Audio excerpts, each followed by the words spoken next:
Live from the nation's capital, Ottawa, Ontario, Rideau Carleton Raceway embarks on its 62nd year of racing.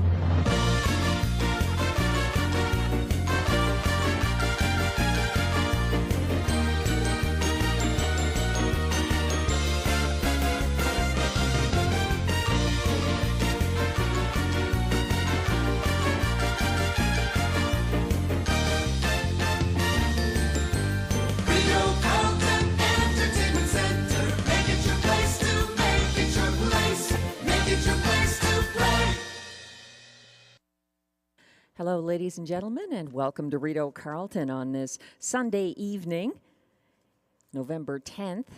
It's our 63rd race night of the 2024 meet, and we're about 29 minutes away from post time for race one. Thanks for joining us, whether you're at the track, at the OTB, or just playing online. We welcome you all.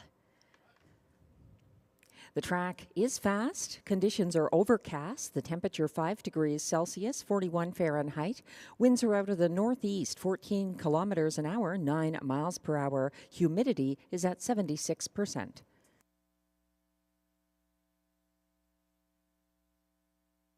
We have 10 live races coming up and a few changes that we'll be passing along soon. Also, some exciting highlights from around the world of harness racing coming up soon on This Week in Harness Racing. First of all, we'll attend to those changes. In race one, there's an equipment change on number 5, Napoleon Hill, who goes from Pelling Pacifier to open bridle and adds a Murphy blind left. That's the 5 in race one. No changes in races 2 or 3. In race 4, there is one driver change on number 5, Arizona Jackson, going from Clark Stacy off his drives tonight to Stéphane Brosseau. That's the 5 in race 4.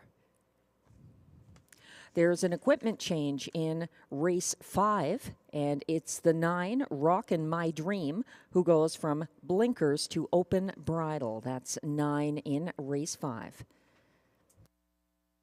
In race 6, there's another driver change on 5, Military Man, going from Denis Audette to Stéphane Brosseau. That's on 5 in race 6.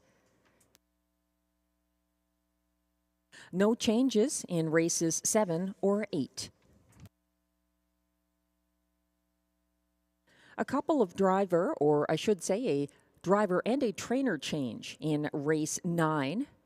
The rail horse, number 1, Candid Cameron, going from Clark Stacy to William Waugh. That's on the 1, Candid Cameron in race 9. And also a trainer change in race 9. And that will return to, because we have race 10 changes up. There's an important scratch there. The 2, Flying Art, is scratch sick, and the also eligible draws in and moves into post 2. That's in race 10. The also eligible is He's Got a Vendetta, trained by John McMillan, driven by Marie-Claude Auger. So he draws in and will be starting from post 2 in race 10.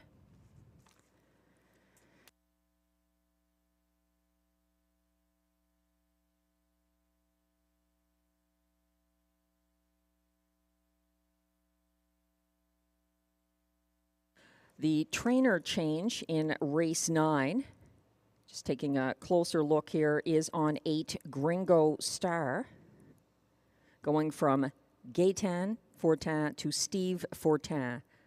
That's on 8, Gringo Star in race 9, a trainer change.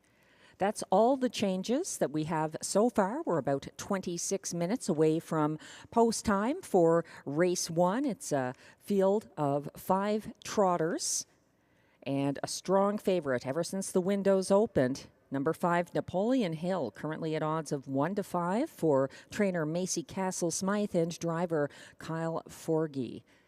Glenn Pearson agreeing with my exactor here. In fact, we have identical superfectas for this field of 5. We both have Napoleon Hill on top of the ticket.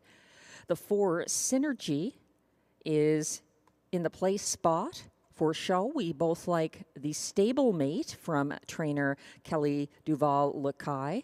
That's the 3, JM Stella, who adds Lasix here from post 3.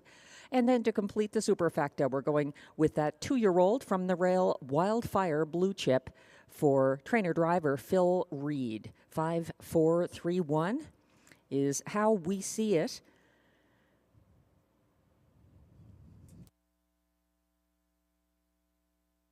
There's exactor, triactor, superfecta, and early daily double wagering available in race 1. Just to update Rideau horse players as well, we had a couple of qualifiers at 5 o'clock. They were all pacers. In the first of the 2 qualifiers, there were just 2 participants. 2 of them were out, Hurricane Cheyenne, and 3 somewhere were scratched. Destiny Road was the winner of the first qualifier for trainer-driver Kelly Duval-Lacaille over Chef, who broke in the stretch and must qualify again. The time of the first qualifier, the opening quarter 31 and 2, the half 103 and 4, 134 and 4 at 3 quarters, 205 and 2, the slow time for that first qualifier. There was a second qualifier as well with 4 pacers. Do You See It, the winner for trainer Steve Fortin and driver Stéphane Pouliot over runner-up Persistent Boy, and Better on the Island was third ahead of 4th place finisher Be a Beth. The fractions in the second qualifier, 28 and 1, 57 and 3, 126 and 4, 157 and 1 the mile for Do You See It.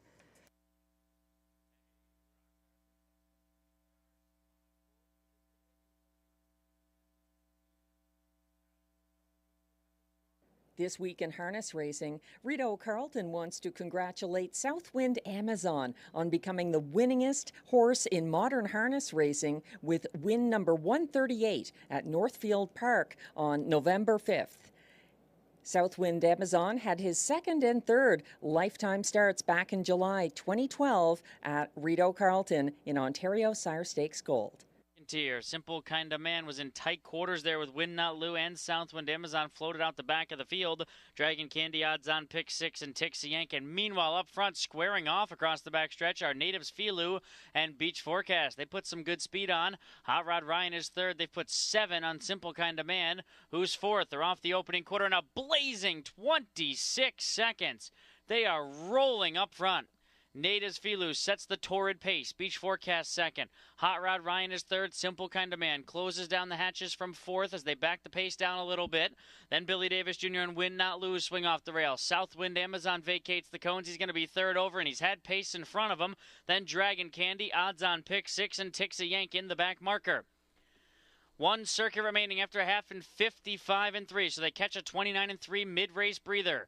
Natives Filou calls the shots. Beach Forecast at the cone. Simple Kind of Man working uncovered. Hot Rod Ryan down in a 3-hole with Win Not Lose 2nd up. Southwind Amazon, the win machine. He's 3rd over with 6 to pick up. At the inside, odds on pick 6. Dragon Candy excess cover and Tixie Yankin still the back marker. They race to a quarter of a mile left to go. Natives Filou continues to lead. Beach Forecast down at the inside. 3 wide. Went Win Not Lose. Southwind Amazon trying to follow him. Between rivals, Simple Kind of Man. They're off 3 quarters in 1:24 and 3. And they head into the final turn. The leader is still Natives Filou. Southwind Amazon on the outside with history on the line. Here he comes. He's just a length and a half behind. And as the world of harness racing cheers on Southwind Amazon. Off the turn with the lead. Here he comes. Front and center, stand alone, Southwind Amazon, to Goshen you go, wins by 3. Natives Filou 2nd, Hot Rod Ryan 3rd, 1:54, time of the mile. It was an epic duel to the wire in the kindergarten stake for 2-year-old male trotters at the Meadowlands on November 9th. Maryland and Montserrat battled to the wire in a thrilling finish. And they're off and trotting. Durante Hanover shoots out from between horses, goes for the lead. Cheers Hanover right alongside that one, the big favorite. Maryland gets away well, and Porto Barrasoaz is put in play 3rd on the outside and dives in front of Maryland, who's 4th around the first turn. That was Frank Leahy dropping back to 5th on the inside. Montserrat is 6th to the opening quarter. Then comes Gap Kronos on the inside with a Save Talk and Uno, and Tactical Dynasty is the trailer. At the opening quarter, it was Cheers Hanover, and out to challenge with back in Durante Hanover, 28-2 for the opening quarter. Porto Barrasso Os tracking in third position. The big favorite, Maryland, bides his time fourth on the inside, looking anxious there. Frank Leahy trying to flush him out and does that. And then it's Montserrat on the inside, 6 past the half. Gap Cronus is gapping here. Then Safe Talk, Uno, and Tactical Dynasty, and Maryland charges up here with a backstretch power sweep and takes the lead with Dexter Dunn in 58 and 1, a soft pace here as Maryland, the big favorite, wrestles control from Cheers Hanover, now back in the second spot. Here comes Montserrat on the outside. A serious bid, now second on the outside. Montserrat engages Maryland in a nice late tussle here as they head to three quarters. And tracking that live cover, Frank Leahy is second over, third on the outside. Cheers Hanover already back to fourth on the inside. Vacating the cones, Durante Hanover for a late bid in fifth. As Montserrat is upset-minded here, 1:26-2 for three quarters. Montserrat, Maryland trying to fight back and counter and quicken. These two slug it out. Maryland has more. Maryland, Montserrat, they go at it in an epic duel to the wire. Frank Leahy a distant third. Who's going to get it? Maryland on the inside, fought back, and Maryland does it. Maryland outfought Montserrat. And then it was Durante Hanover and Uno in 1:53-4. What a race call from the Meadowlands Kent Workington there. An excellent stretch drive in that kindergarten final, won by Maryland en route to perhaps an American title when the Dan Patch Awards come around early next year. Maryland is on track to become the richest two-year-old trotter in harness racing history.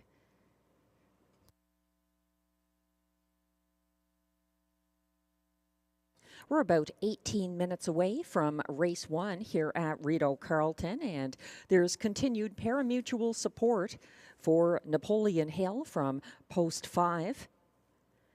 Getting that equipment change here, the 2 to 5, make that 1 to 5 favorite, going from Pelling Pacifier to Open Bridle and adding a Murphy blind left.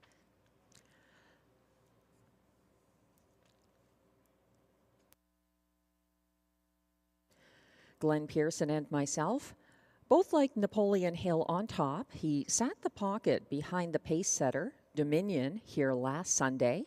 Napoleon Hill didn't show a lot of interest in the passing lane late in the mile. He did hold on for show, open lengths behind the top pair, Salzbrook Cami, the race winner and runner-up Dominion. It was Napoleon Hill's second fastest Rideau Carleton mile. He trotted a 1:59-4 mile. He broke his maiden here October 8th for driver Kyle Forgy, facing a tougher field. That's the 5, Napoleon Hill. Odds of 6 to 1 right now on our second choice, number 4, Synergy, who broke his maiden on Sunday at Hippodrome 3R. In his first start for the returning William Waugh, Synergy pocketed up behind his stablemate, J.M. Stella, the 3 in this field, and then pulled the pocket in the stretch to edge out that stablemate. He trotted home in the field's fastest last quarter, 30-4. That's number 4, Synergy.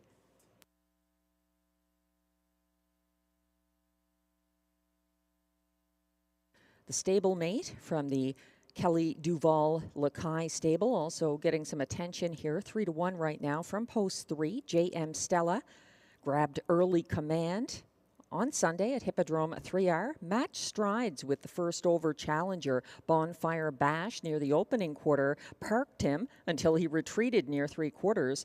And J.M. Stella still led at the top of the stretch before getting stung late by Synergy, her stablemate. J.M. Stella adding Lasix here as well. That's the 3, currently at odds of 3 to 1.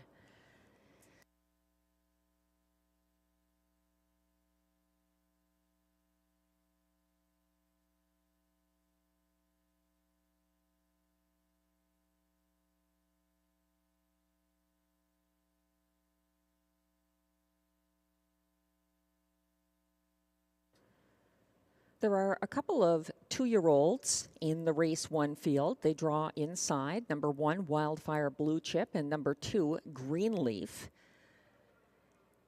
Wildfire Blue Chip is 6-1 right now from the rail. He got away single file 4th behind Dominion here last Sunday. He was gapping by 3/4. He technically broke his maiden starting from the Rideau rail on September 8th, but he was set back to second for a lapped-on break at the wire. That's number 1, Wildfire Blue Chip. He has quite a turn of foot. It's just a matter of keeping it all together as a young trotter. Not always the easiest thing to do. He's making his 7th career start tonight.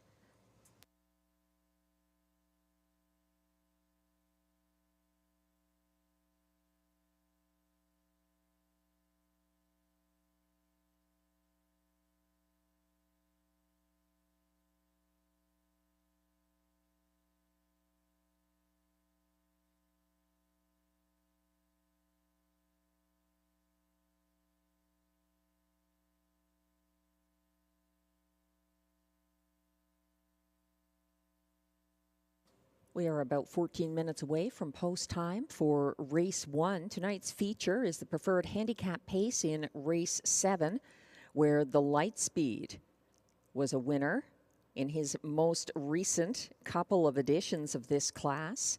And now he is assigned post 7 for trainer-driver Guy Gagnon. The Lightspeed had a very tough rival here for years, who is now 13 years old. And I'd like to thank Aidan Keeley-Griffith for sending in a worth remembering video suggestion about the Lightspeed and that rival that we'll be taking a look at before race 1.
We're 10 minutes away from post time for race 1. Thanks to those of you joining us, perhaps joining the Rideau broadcast after the cancellation of Flamborough or perhaps even Woodbine this afternoon. We hope to provide all the exciting racing and wagering action tonight that you're looking for. Last night, in the Rideau Carleton Simulcast Lounge in Tammy Forgey's on-track free-to-play handicapping contest, there was no winner. That means the jackpot is now up to $1,700. There were some long shot winners in the sequence, and that jackpot is really reaching record levels at this point. So if you haven't played before and you are in the Ottawa area on Saturday evenings, it might be worth a visit to the Rideau Carleton Trackside Simulcast Lounge to watch and wager and take part in that free-to-play, on-track only handicapping contest. Again, the jackpot has reached $1,700 as of last night, and it will be on offer again on Saturday, November 16th, right here in the Simo Lounge at Rideau Carleton.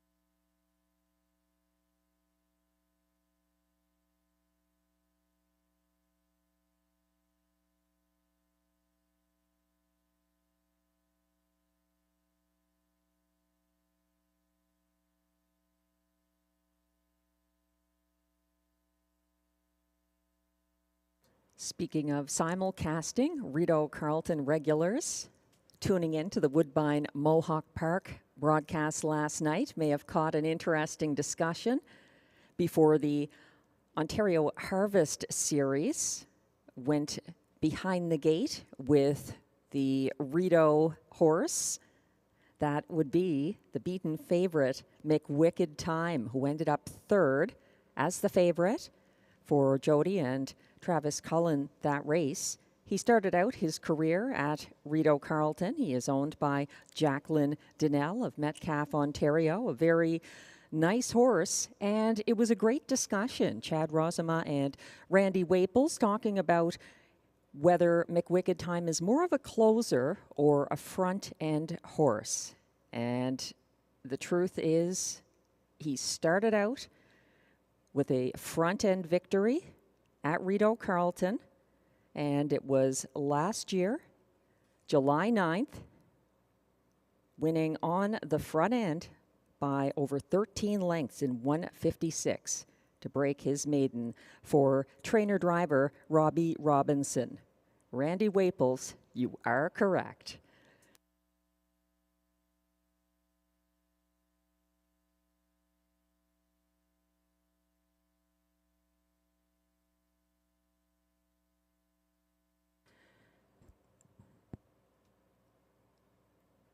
Race 1 is coming up in about 6 minutes. There's strong support for the 5, Napoleon Hill, for trainer Macy Castle-Smythe and driver Kyle Forgey. This one already a winner this season, not that long ago, on October 8th.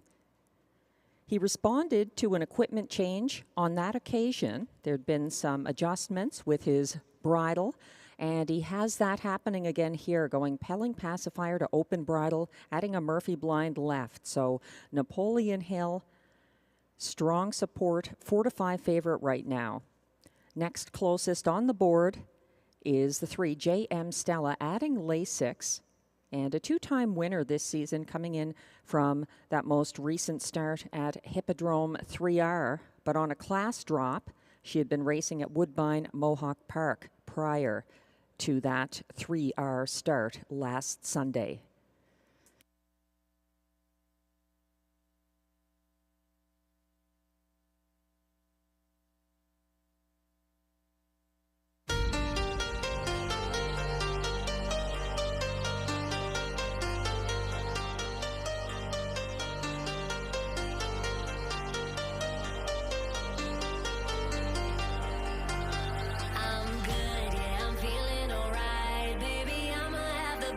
freaking night of my life. And wherever it takes me, I'm down for the ride. Baby, don't you know I'm good? Yeah, I'm feeling alright. 'Cause I'm good, yeah, I'm feeling alright. Baby, I'ma have the best freaking night of my life. And wherever it takes me, I'm down for the ride. Baby, don't you know I'm good? Yeah, I'm feeling alright.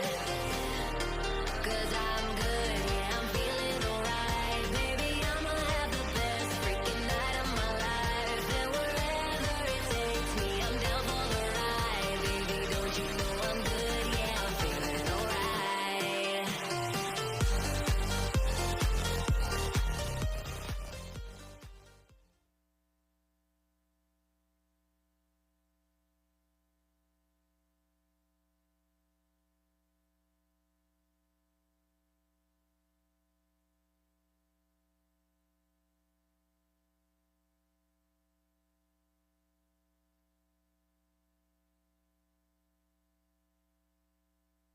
In tonight's Worth Remembering, we thank Aidan Keeley-Griffith for the suggestion of an epic duel between the Lightspeed and National Debt in the Rideau Preferred Handicap on Sunday, November 7th, 2021. They're often pacing. There goes St. Lad's Thriller to the early lead. Up on the outside, the Lightspeed is on the attack for Gagnon. Outlaw Kismet is third and on the outside. Officer Jones shows up in fourth. National Debt is rolling from fifth. DG's DeVito is next away. Shadow Margot is the early trailer. St. Lad's Thriller made the lead, but here comes the heavily favored the Lightspeed. 26-3 was the opening quarter. The Lightspeed takes over for Gagnon under the line the first time. St. Lad's Thriller is back to second. Outlaw Kismet races third. Officer Jones in fourth. National Debt is fifth and angling to the outside. Following that one is DG's DeVito. Shadow Margot trails the field. Towards the half they go. The Lightspeed made the lead after a stiff opening quarter, and he's at the half in 56 seconds. Nice second quarter breather for Gagnon. The Lightspeed is the leader. National Debt is rushing up second on the outside. A bang up third for St. Lad's Thriller. Outlaw Kismet shuffled back to fourth. Fifth and on the outside, DG's DeVito. Shadow Margot gets into the outer flow, and Officer Jones trails the field. National Debt and the Lightspeed are together by 3/4 of 124. The Lightspeed has the advantage of the inside.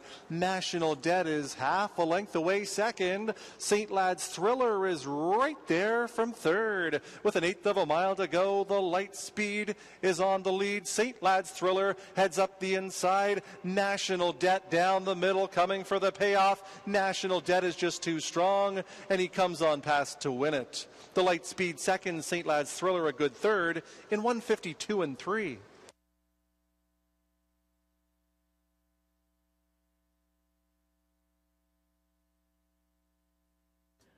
What a rivalry when those two were meeting up in National Debt's prime. A great race call from John McMillan as well. The Lightspeed returns in race 7 tonight, post 7 in the preferred handicap pace. Meanwhile, 13-year-old National Debt still racing this season. He has 91 lifetime wins from 271 career starts.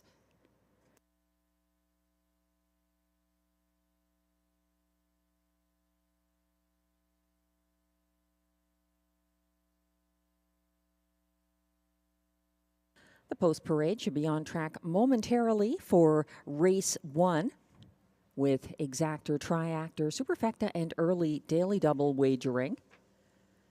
For those playing that early double, again, the only changes are the bridle change on 5 Napoleon Hill in race 1, going Pelling Pacifier to open and adding Murphy left.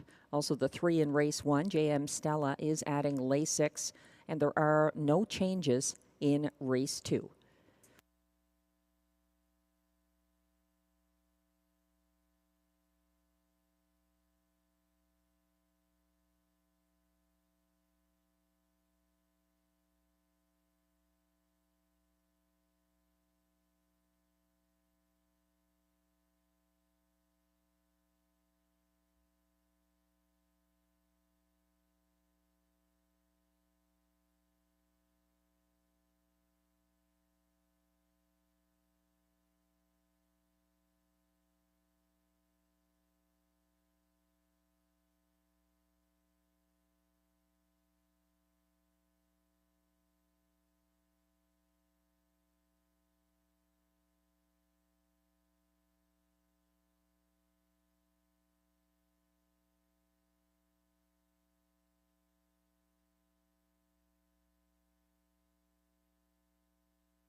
The trotters are coming on track for the race 1 post parade.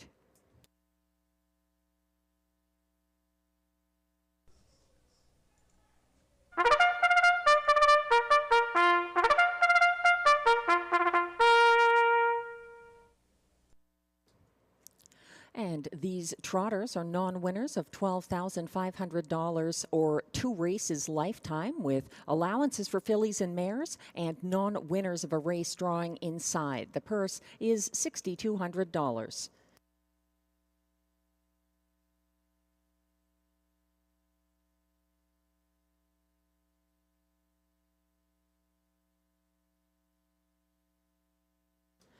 Leading the post parade, number 1, Wildfire Blue Chip, owned by Dunja Lovinovic, trained and driven by Phil Reed.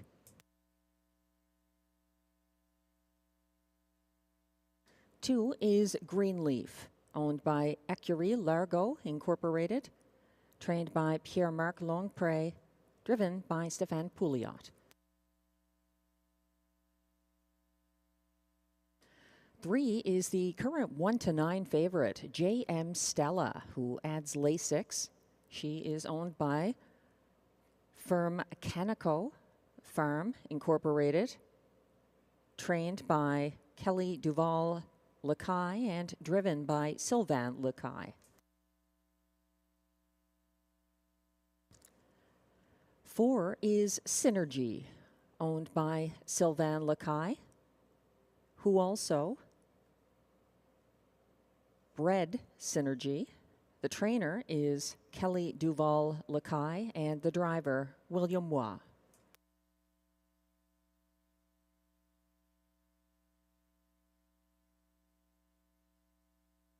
And completing this field from post 5, Napoleon Hill, owned by Joan Castle, trained by Macy Castle Smythe, driven by Kyle Forgy. And the equipment change on Napoleon Hill, he goes from Pelling Pacifier to open bridle and adds Murphy blind left. That's the field for race 1 with exactor, triactor, superfecta, and early daily double wagering.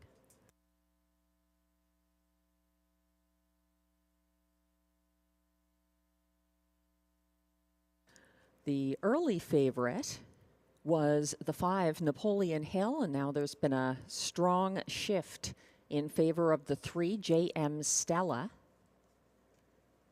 She's adding Lasix, and she did the heavy lifting last Sunday at Hippodrome 3R. She was the early leader and matched strides with first over challenger Bonfire Bash. Approaching the first quarter, she parked that rival until he backed down near 3/4, and she was still leading at the top of the stretch before getting stung by her stablemate, who was also in this field. That's the 4, Synergy, who broke his maiden in that race last Sunday at Hippodrome 3R. That was his first start for driver William Waugh, who's back in the bike here. The 4, Synergy, 2-1.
There's still time to wager on Rideau Race 1. They will be lining up shortly, though. I've noticed the odds dropping on the 1, Wildfire Blue Chip, the 2-year-old, one of 2 2-year-olds in the field. He technically broke his maiden from the rail here September 8th, but was set back to second for a lapped on break at the wire. He's 4-1 right now.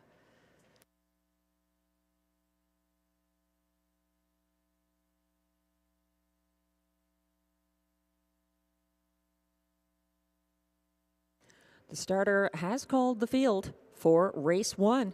Last chance to play the early double.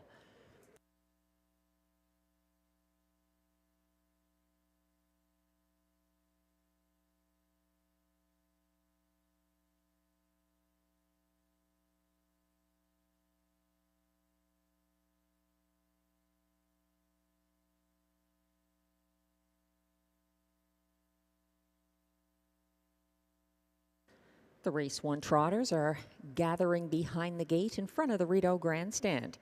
1 is Wildfire Blue Chip for Phil Reed. 2, Greenleaf, Stéphane Pouliot. 3, JM Stella for Sylvain Lacaille. 4, Synergy, William Waugh. And on the outside, 5, Napoleon Hill for Kyle Forgy. They're lining up on the turn.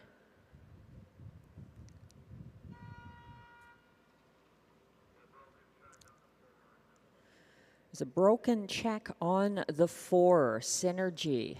Looks like we're going to have a recall here in race 1. Broken equipment on 4, Synergy. Windows remain open for wagering on race 1. As the 4, Synergy needs to get an equipment repair. Broken check on Synergy.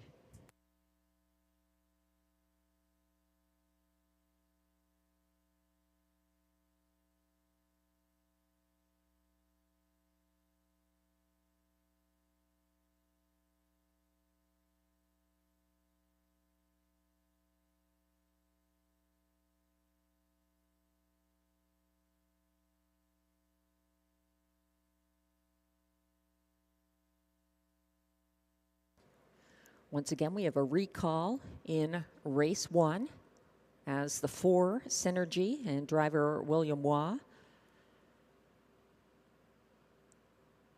are getting equipment repaired before going back behind the gate. There's still time to wager. There's exactor, triactor, superfecta, and early daily double wagering here.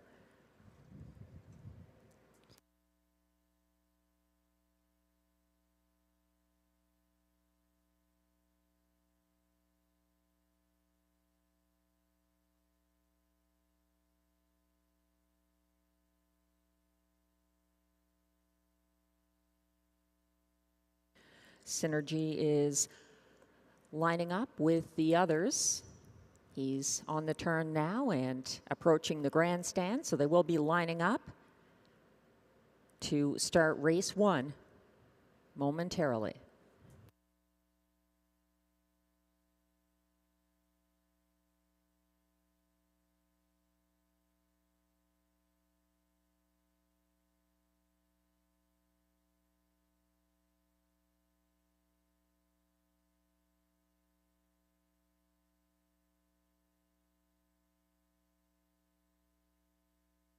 The starter has called the race 1 trotters. They're assembling again after the recall. 1 is Wildfire Blue Chip for Phil Reed. 2, Greenleaf, Stéphane Pouliot. 3, JM Stella, Sylvain Lacaille. 4, Synergy, William Waugh. And 5, Napoleon Hill, Kyle Forgy.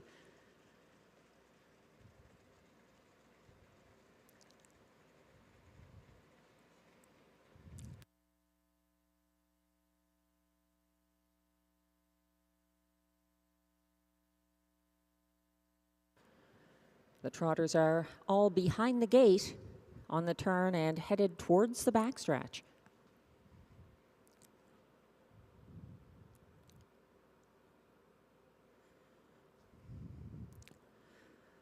They're on the backstretch and nearing the start of race 1.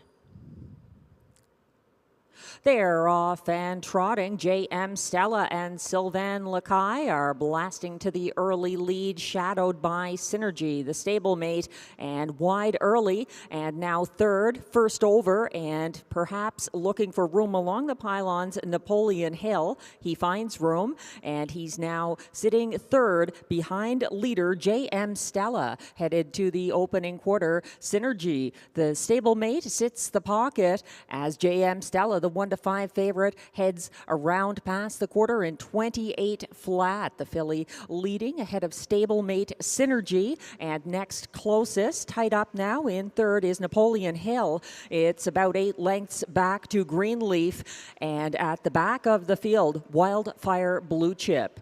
They're spaced out with the front three led by J.M. Stella around the second turn. Her stablemate Synergy sitting the pocket still. Napoleon Hill a tighter third, 57 and 4 to the half. J.M. Stella still having things her way with the stablemate cautiously from the pocket, and following from third, it's Napoleon Hill, about a 5-length gap back to fourth now for Greenleaf, and seemingly out of this race, Wildfire Blue Chip is far back at the rear of the field. J.M. Stella leading the way to 3/4 and getting there in 1:28 flat. Here comes a move out of third, a first over tip for Napoleon Hill. Kyle Forgy asking him to move on. He's got to get around Synergy, who still sits second, and J.M. Stella is looking strong on the front end, but here comes her stablemate.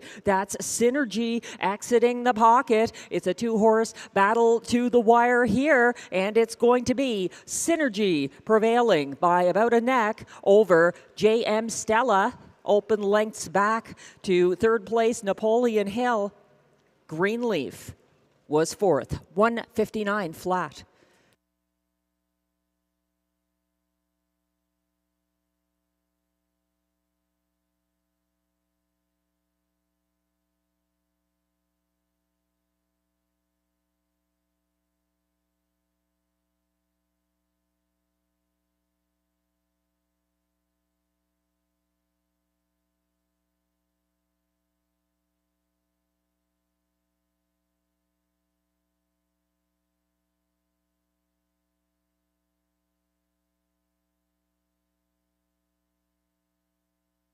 The unofficial top 4 finishers are now posted for race 1. Number 4, Synergy, 7-1 winner, going back-to-back for driver William Waugh. Second was the 1-5 beaten favorite and stablemate, number 3, J.M. Stella. Those two battling to the wire. A distant third was 5, Napoleon Hill. And completing the superfecta, number 2, Greenleaf. The unofficial top 4 order of finish, 4-3-5-2. Please hold all tickets.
Now coming back to the Rideau Carleton winner's circle, unofficial race 1 winner, number 4, Synergy, a 4-year-old brown stallion by Val Torres out of Northern Promise, owned and bred by Sylvain Lacaille of Saint Paul de Joliette, Quebec, trained by Kelly Duval Lacaille, and driven to his second win in a row by William Waugh.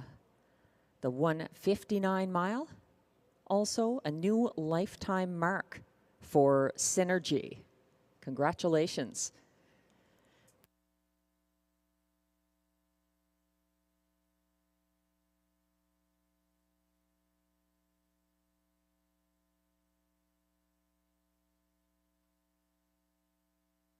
Race 1 results are now official.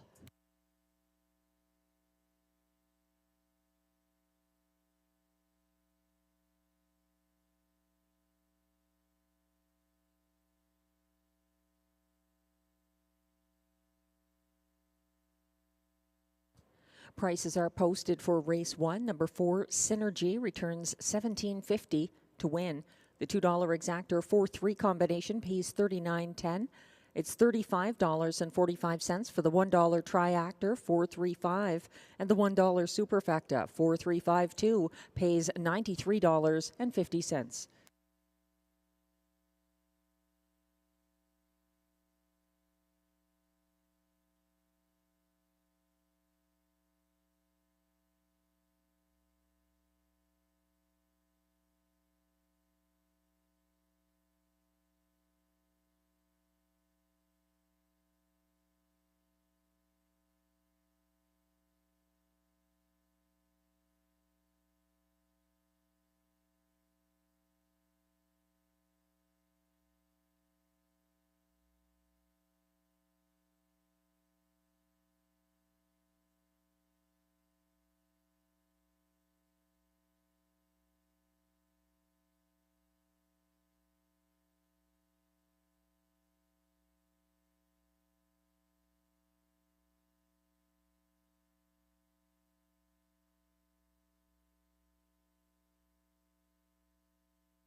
The race 1 rundown is now on screen. 1, Wildfire Blue Chip was 5th. 2, Greenleaf 4th. 1 to 5 favorite number 3, JM Stella, finished 2nd. 4, Synergy, the race winner for William Waugh. And 5, Napoleon Hill was 3rd. From the top down, your program should read 5, 4, 2, 1, 3. The fractions were 28 seconds to the quarter, 57 and 4 at the half, 128 flat at 3/4, 159 flat the winning mile, and a new lifetime mark for Synergy.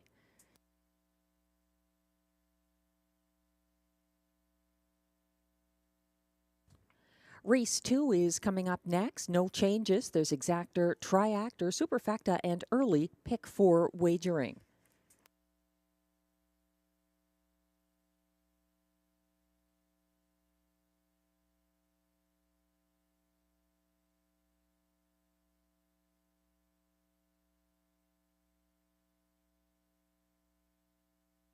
There are a couple of changes in the pick 4 sequence. There are no changes in races 2 or 3, but in race 4, the 5 Arizona Jackson goes from driver Clark Stacy to Stéphane Brasseau. That's the 5 in race 4. And in race 5, blinkers to open bridle on number 9, Rockin' My Dream. That's a 9 in race 5. Those are the only changes in that sequence. And my suggested pick 4 ticket is now on screen. Going with a couple of horses in the first leg, race 2.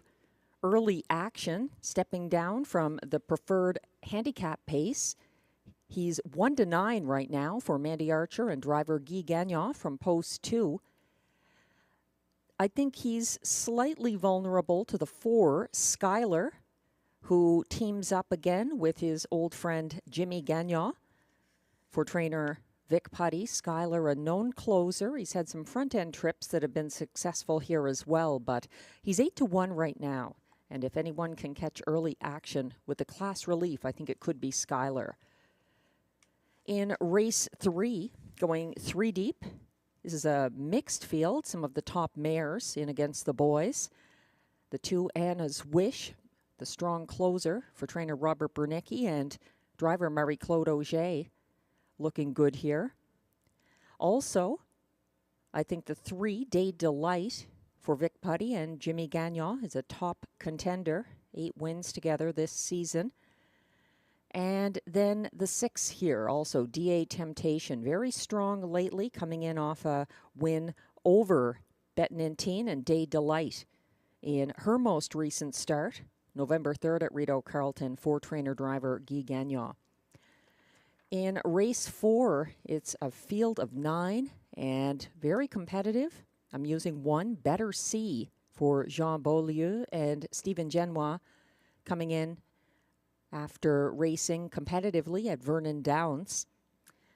Also the 5, Arizona Jackson, was a contender even before the driver change. I think he looks strong regardless of the driver, returning to Rideau Carleton recently.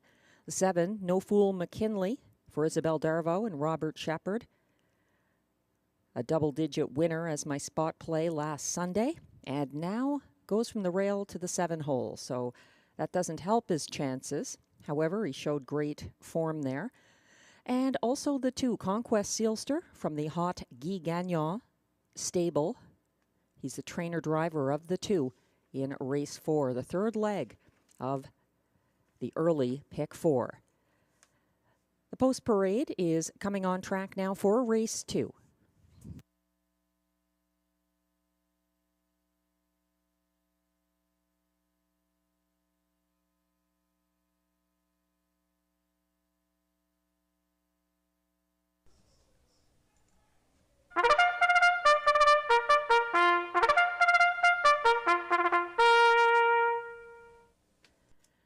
These pacers are non-winners of $6,000 in their last 5 starts, also eligible non-winners of $1,000 per start in 2024, and also eligible $18,000 claimers. Allowances for fillies and mares. The purse here is $8,000.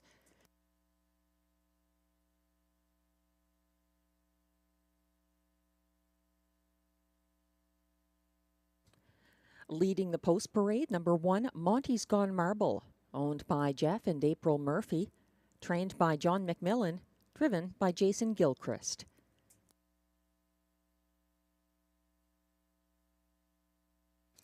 Two is the current 1-9 favorite, Early Action, owned by Jamie Copley and Kimberly Eaton, trained by Mandy Archer, driven by Guy Gagnon.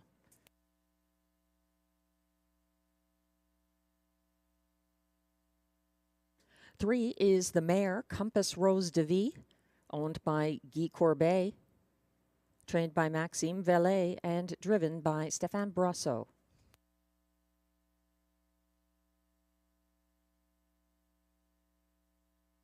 4 is Skylar, owned by Limco Incorporated, trained by Vic Putty, driven by Jimmy Gagnon.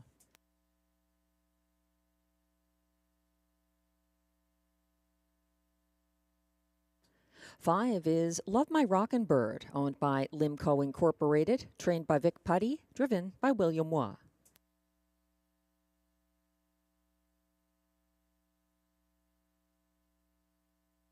And completing the field from post 6, Perpetual Rock, owned by Gina Bragagnolo, along with Lynn Bragagnolo and trainer Yves Tassier.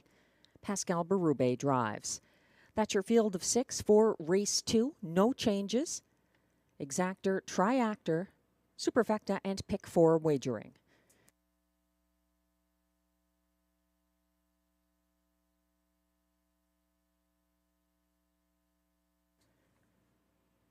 There was early action on early action. The 1-9 favorite from post 2 here was a beaten 4-5 favorite in his most recent start. He won handily in his only previous 2024 start below the Rideau preferred handicap at this track. That was a front-end victory, August 11th, in his only previous drive by Guy Gagnon. So early action getting lots of support here. 1-9 from post 2. He might be an easy single in your pick 4. My recommendation was using the other beaten favorite in the field, beaten even money favorite, number 4, Skylar, who set the pace for Pascal Berube here Sunday. He was under constant pressure from the first over Stonebridge Hermes until both of them tired in the stretch. All 8 of his Rideau Carleton wins this year were with Jimmy Gagnon in the sulky. He's driving again tonight. Skylar is versatile. He has won on the front end, but he's known for his late speed. Right now, 7-1, the price for number 4, Skylar.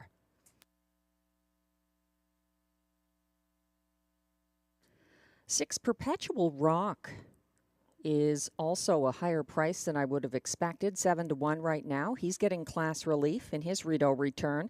He has 3 seasonal wins at this track.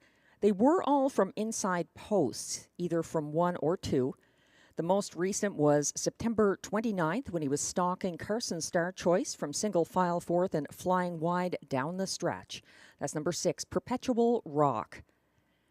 He's the horse that Glenn likes second in his ticket, behind Early Action, the 2 who he's putting on top.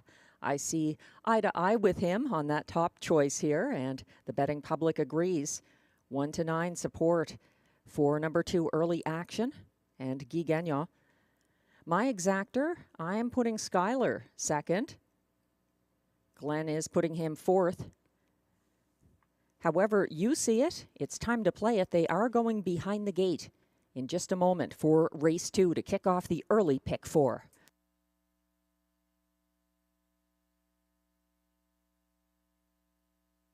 The starter has called the field for race 2.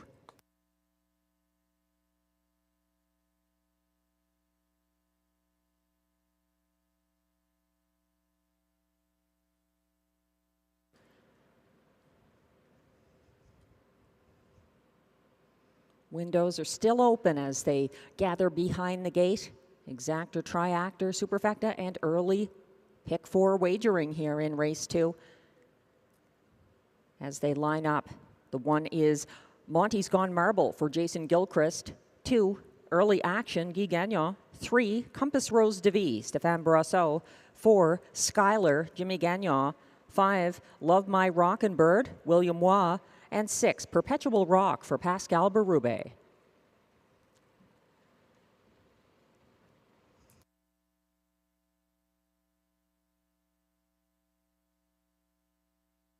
The Pacers are on the turn.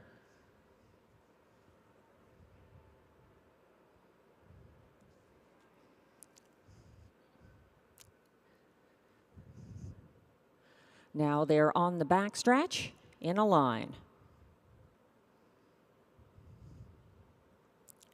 They're off and pacing. Monty's Gone Marble and Jason Gilchrist to the front. But look at Skylar and Jimmy Gagnon soaring from post 4 and making front, crossing over ahead of Monty's Gone Marble.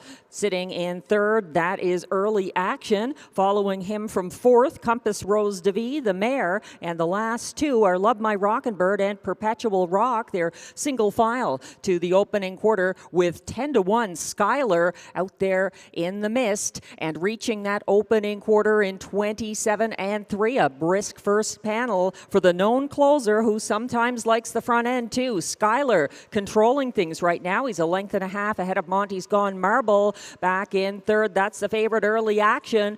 And he is getting flushed out by Perpetual Rock coming first over. He's in fourth on the outside, and Guy Gagnon having to make a decision here. He's made it. He's stepped out with Early Action first over from third as Skyler led to the half in 57 flat. Skyler still having things his way. Now the pressure is on as 1-9. Early Action is up to the sulky wheel first over on the outside, but hanging there. He's not made front. Third along the inside, Monty's Gone Marble. Then it's a gap back to second over fourth. Perpetual Rock to his inside. Compass Rose DeVie is fifth. And at the back of the field, Love My Rockin' Bird. 3/4 reached in 1:24 and 3. Early Action pressing on against Skyler. Tenacious on the front end. And still third, Monty's Gone Marble is within range. Flying late up the inside. Perpetual Rock, but Early Action has cleared to the lead. Monty's Gone Marble is chasing him to the wire. Early Action gets the job done for Guy Gagnon ahead of Monty's Gone Marble and Skyler 153 flat.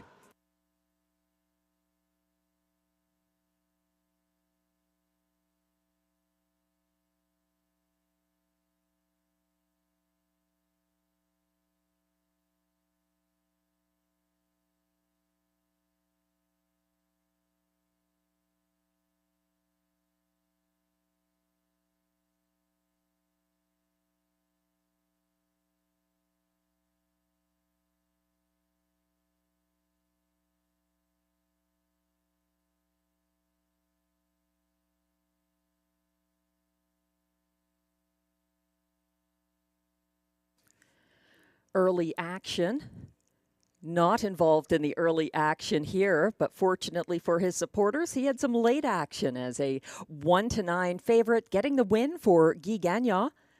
That's a 2 Early Action on top of those unofficial top 4 finishers for race 2. Second was number 1, Monty's Gone Marble, 25-1. Third was the pace setter, number 4, Skyler. And completing the superfecta was 4th place, number 6, Perpetual Rock, the unofficial top 4 order of finish, 2-1-4-6. Please hold all tickets.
Now returning to the Rideau Carleton Winner's Circle, unofficial race 2 winner, number 2, Early Action. A 5-year-old bay gelding by Huntsville out of Fashion Katie. Owned by Jamie Copley of Kenmore, Ontario, with Kimberly Eaton of Brockville, Ontario. Early Action was bred by Hanover Shoe Farms Incorporated of Hanover, Pennsylvania. Trained by Mandy Archer. Driven to victory by Guy Gagnon in 153 flat. That's win number 6 of the season for Early Action.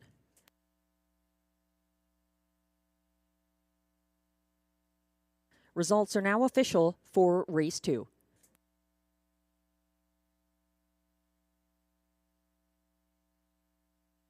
Prices are posted for race 2. Number 2, Early Action, pays $2.10 to win. The $2 exactor.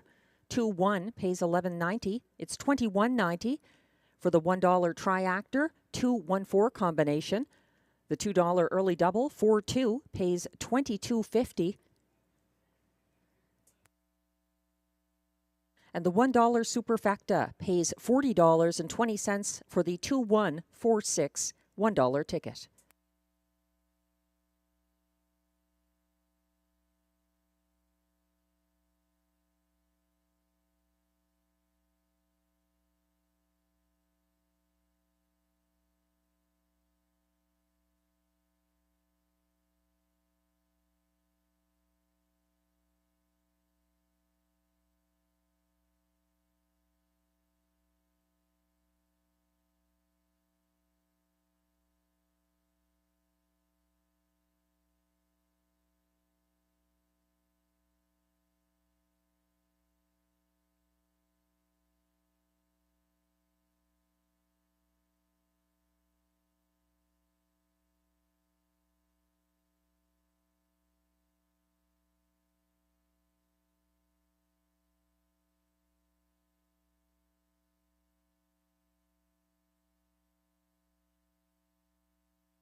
The race 2 rundown is now on your screens. 1, Monty's Gone Marble finished second. 1-9 favorite, number 2, Early Action, the race winner for Guy Gagnon. 3, Compass Rose de Vie finished sixth. 4, Skylar was third. 5, Love My Rockin' Bird fifth. And 6, Perpetual Rock fourth. From the top down, your program should read 2-1-6-3-5-4. The fractions were 27 and 3 to the quarter, 57 flat at the half, 124 and 3 at 3/4, 153 flat, the winning mile for Early Action.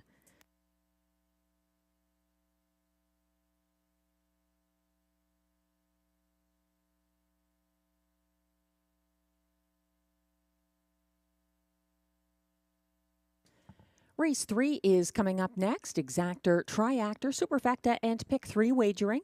No changes in race 3. The early favorite is the 5, Speaker Nancy, from the Mandy Archer stable. Robert Shepard, the regular driver, is back aboard after she was a winning favorite here November 3rd over Monty's Gone Marble, who just finished second in race 2. It was an off-the-pace effort, and the 10th seasonal victory for the 5, Speaker Nancy. The Art Speak mare having an excellent season here at Rideau Carleton.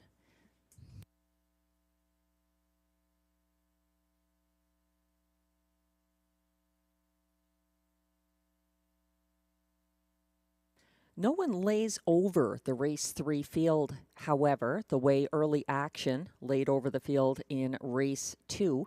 I think the tote board now reflects that, with 3 co-favorites, all at odds of 2-1. My top choice is the beaten 3-2 favorite, number 2, Anna's Wish, who was last off the gate here, October 27th. Coming third over past the half and chasing the pace setter, D.A. Temptation.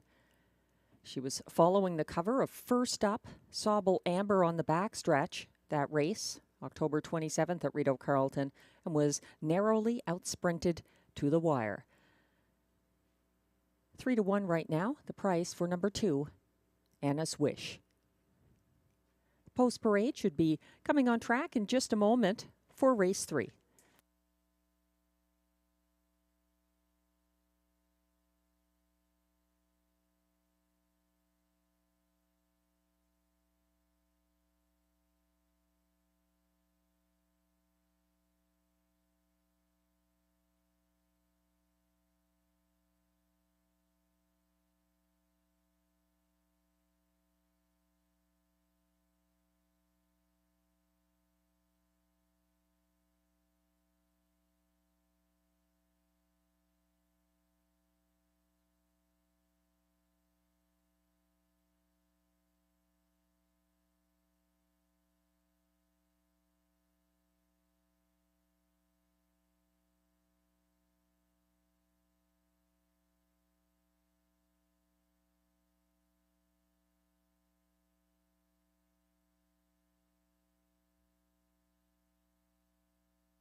The Pacers are approaching the track for the race 3 Post Parade.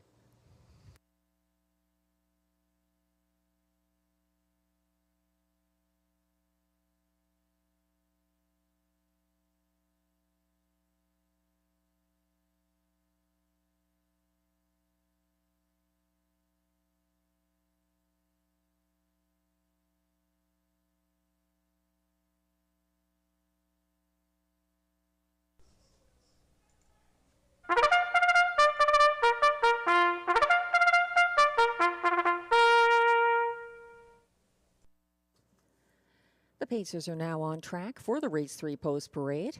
These Pacers are non-winners of $7,500 in their last 5 starts, also eligible mares and also eligible $25,000 claimers. They race for a purse of $8,500.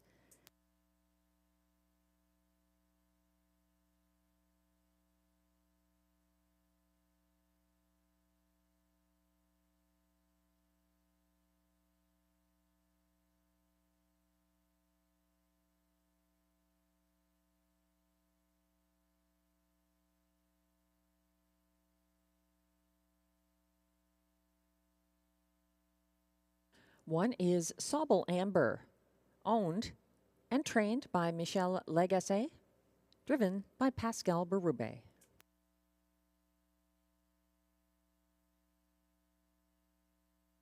Two is Anna's Wish, owned by Sylvain Cote, trained by Robert Bernicki, driven by Marie-Claude Auger.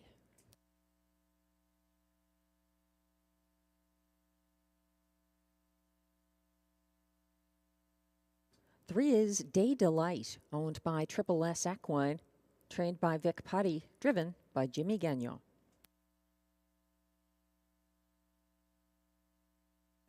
Four is Stonebridge Hermes, owned, trained, and driven by Jacques Baudouin.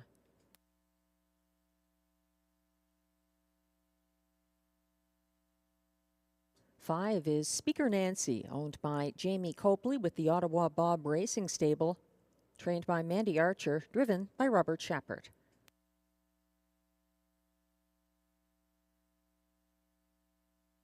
Six is D.A. Temptation, owned by P.L. Yvon Mondu Incorporated, trained and driven by Guy Gagnon.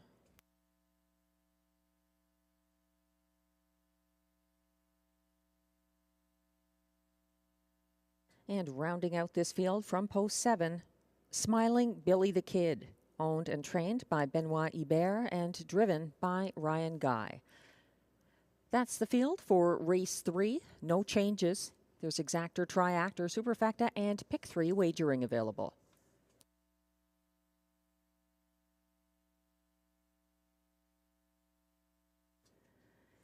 In this competitive field, the current 8-5 favorite has the rail. It's Sauble Amber back in line to Pascal Berube. She crushed at a lower classification Sunday at Hippodrome 3R, and Pascal Berube stays loyal. That's the current favorite, Sauble Amber, from the inside post, a going-away winner at Trois-Rivières, taking on Quebec-bred 4-year-olds on Sunday. She has a strong record at Rideau Carleton this year as well. 12 wins in 34 seasonal starts for the one Sauble Amber.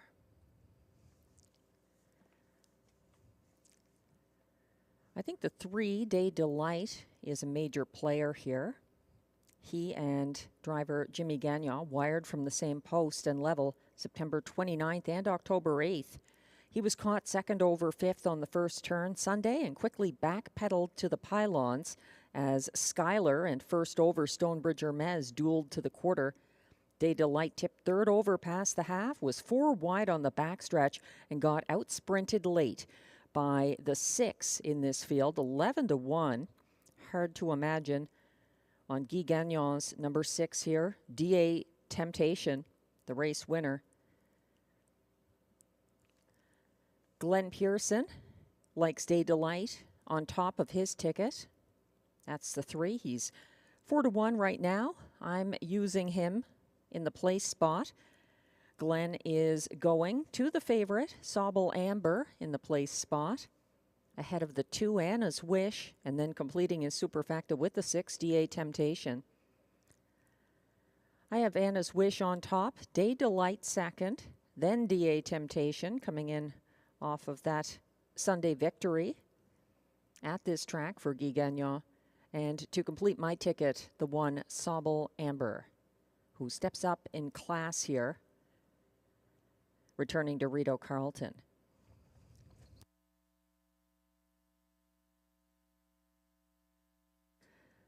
Nine to 1 now on the 6, DA Temptation. She followed Schuyler from single file 4th last Sunday at Rideau Carleton. She was second over at the half to follow the cover of Stonebridge Hermes, and then went 3 wide around him approaching 3/4. She dug deep in the stretch to draw ahead of Bettin' Teen and Day Delight. Day Delight and DA Temptation both coming home in the field's co-fastest last quarter, 30-3.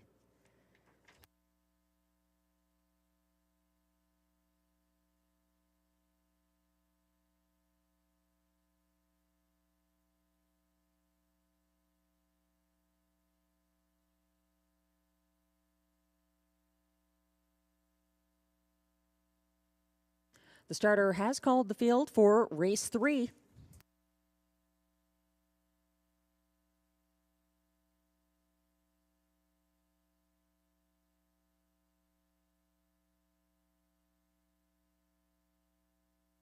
Windows remain open as the Pacers head behind the gate. 1 is Sauble Amber for Pascal Berube. 2, Anna's Wish, Marie-Claude Auger. 3, Day Delight, Jimmy Gagnon. 4, Stonebridge Hermes, Jacques Baudouin. 5, Speaker Nancy, Robert Shepard. 6, DA Temptation, Guy Gagnon. And on the outside is 7, Smiling Billy the Kid for Ryan Guy.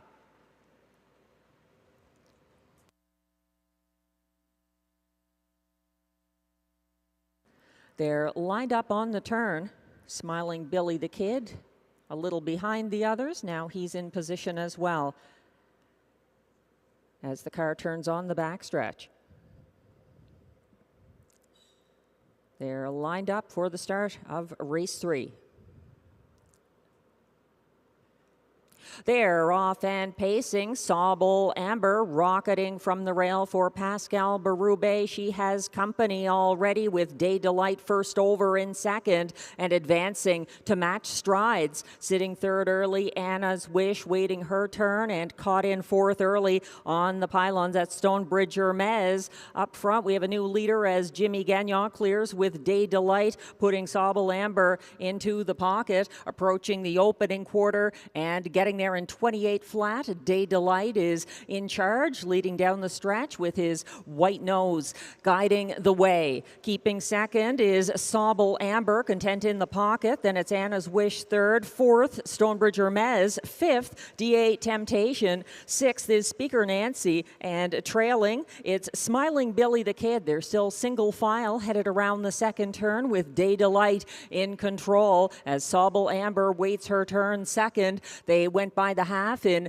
56 and 3, a 28 and 3 second panel there for Day Delight, keeping ahead of Sobel Amber. Anna's Wish yet to move. The two closers sitting 2-3 behind the leader. And here comes a first over move from DA Temptation, advancing first over, but hung out in fifth as Stonebridge Hermes tightens up fourth along the inside. Second over from the back, Speaker Nancy trying to get involved, and trailing and gapping is Smiling Billy the Kid. 3/4 reached in 1:24 and 4. Day Delight is under pressure now from Sobel Amber, who's left the pocket and looking for room up the inside. Anna's Wish is coming on. It's these three to the wire, still wider. Stonebridge Hermes tries to sweep past. It's a very tight battle to the wire, but Sobel Amber prevails.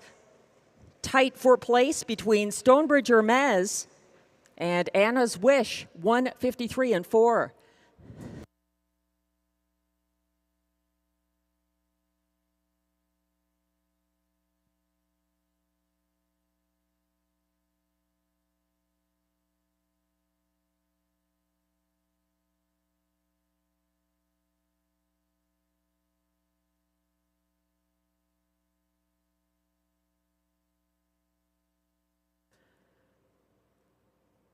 The two closers were unleashed, Sobel Amber and Anna's Wish, but an unexpected late bid from Stonebridge Hermes made that an interesting stretch duel.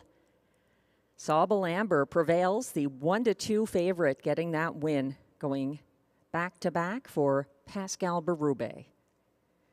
The unofficial top 4 order of finish is now posted for race 3. Number 1, Sobel Amber, the winning favorite, odds of 1-2.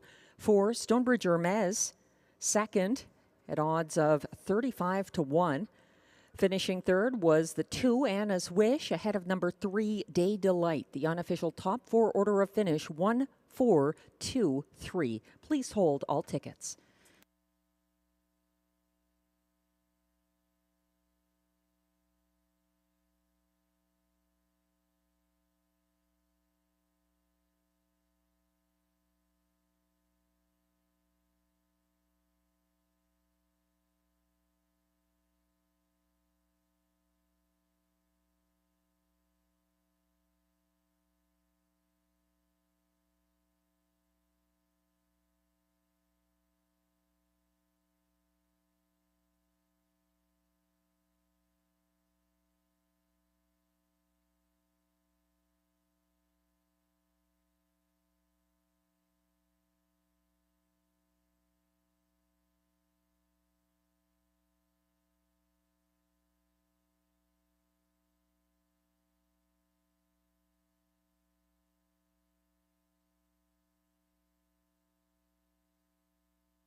Now returning to the Rideau Carleton Winner's Circle, unofficial race 3 winner number 1, Sobel Amber, a 5-year-old bay mare by Better Than Cheddar out of Ambrosia Sealster.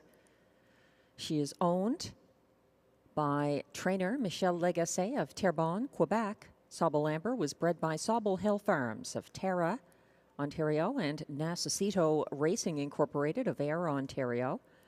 Driven to victory by the drummer Pascal Berube. Seasonal win number 13 for Sobel Amber, 1:53 and 4. And race 3 results are now official.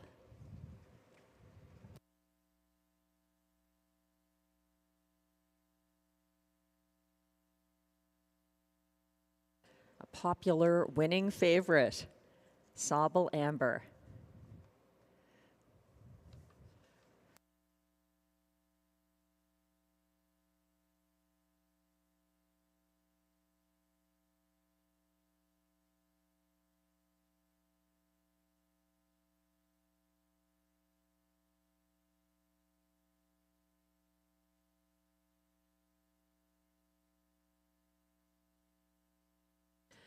Prices are now posted for race 3. Number 1, Sobel Amber pays $3 even to win. The $2 exactor 1-4 pays $61. It's $141.25 for the $1 try 142 and $313.85 for the $1 superfecta ticket 1-4-2-3 combination.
The race 3 rundown is now on your screens. 1-2 favorite. Number 1, Sobel Amber, the race winner for Pascal Berube. 2, Anna's Wish was third. 3, Day Delight finished fourth. 4, Stonebridge Hermes was second at odds of 35-1. 5, Speaker Nancy finished fifth. 6, DA Temptation was sixth. And 7, Smiling Billy the Kid, seventh. From the top down, your program should read 1, 3, 4, 2, 5, 6, 7. The fractions were 28 seconds flat to the open and quarter, 56 and 3 at the half, 124 and 4 at 3/4. The winning mile, 153 and 4 for Sobel Amber in her third straight victory, her second back-to-back for Pascal Berube.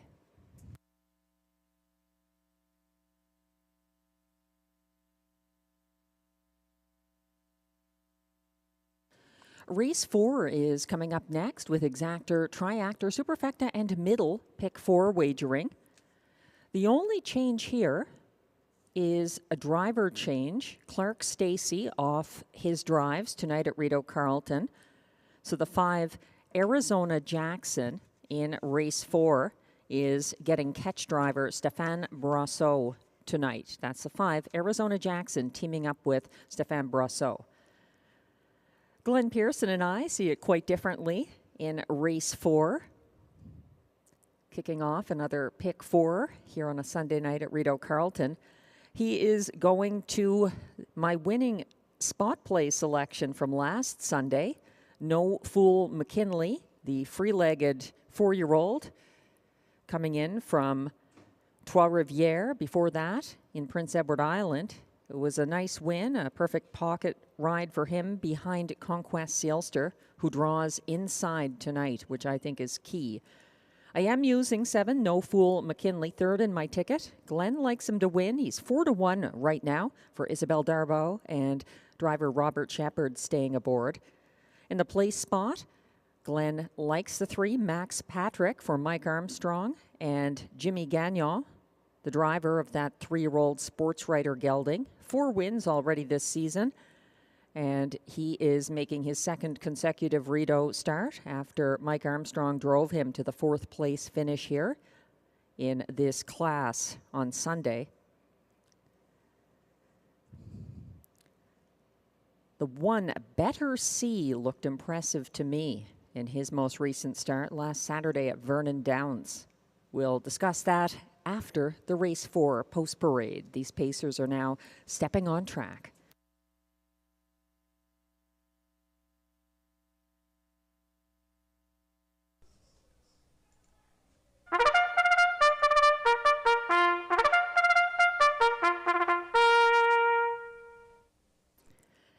Here comes the race 4 post parade. These pacers are non-winners of $30,000 lifetime with allowances for fillies and mares. Also eligible $20,000 claimers for non-winners of $50,000 lifetime. They race for a purse of $7,000.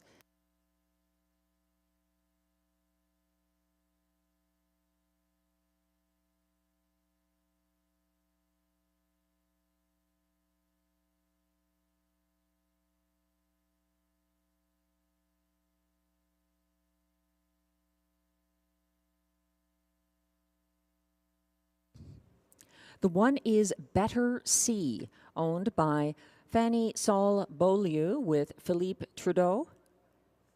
Jean Beaulieu is the trainer and Stephen Genois drives.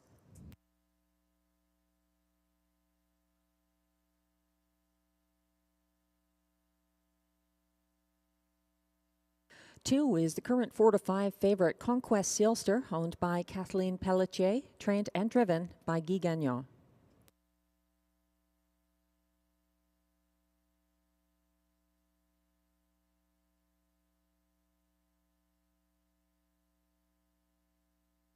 Three is Max Patrick, owned by Alan Gregory, trained by Mike Armstrong and driven by Jimmy Gagnon.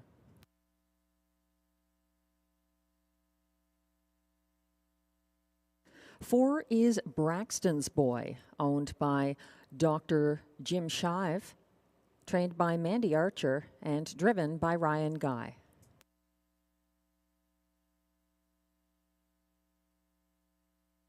Five is Arizona Jackson, owned by Robin Morley, trained by Kara Stacey. Note the driver change from Clark Stacey to Stéphane Brosseau.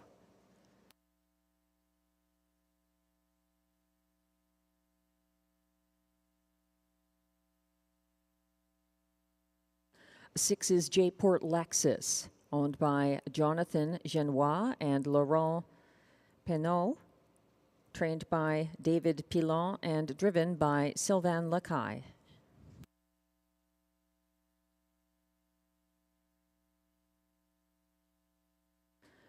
Seven is No Fool McKinley, owned by Bruce Tremblay, trained by Isabelle Darvaux and driven by Robert Shepard.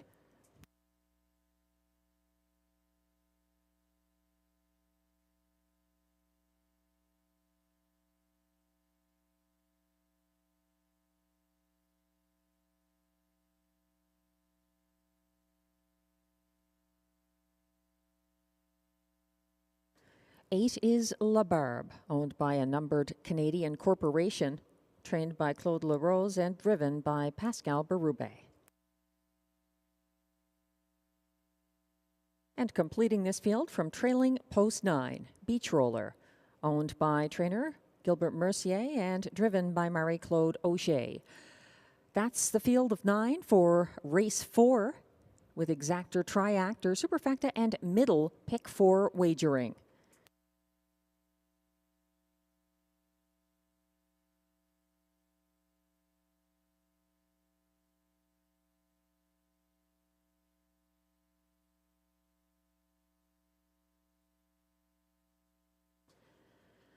This is a large field, and it's hard to interpret how some of these horses will fare against each other. Some of them have never raced each other before, and a lot of them on the younger side.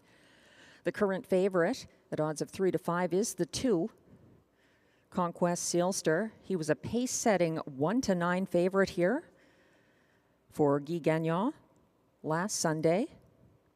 No Fool McKinley swept past him easily in the stretch to win going away in the field's fastest last quarter, 28-3, and a lifetime mark of 155-1. No Fool McKinley, though, does not have the post advantage this week. He drew the 7 hole. Meanwhile, Conquest Sealster has post 2, more conducive to the kind of front-end trip that he might want to try again here for Guy Gagnon. 3 to 5 favorite right now from post 2, Conquest Sealster. Conquest Sealster wired going away at this classification, October 27th. I like the 1, Better See. He's moving down in class. He looks like Stephen Genois' possible choice over J-Port Lexus. He was a 2-move, winning 2 to 1 favorite from the Vernon Downs rail September 14th. Second over from 4th at the top of the Vernon stretch on Saturday. He was edged out in a blanket finish. That's the 1, Better See, 7 to 1 right now.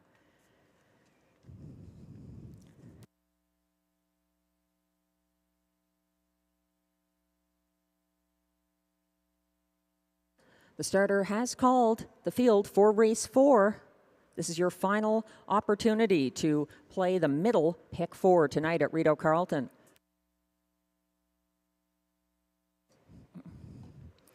Lining up behind the gate are 1, Better See for Stephen Genois.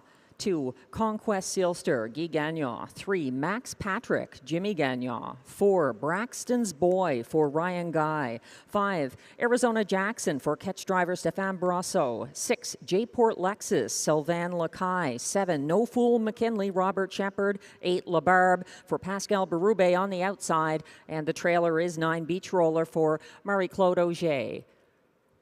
They're on the turn, gradually getting in place. The field is on the backstretch.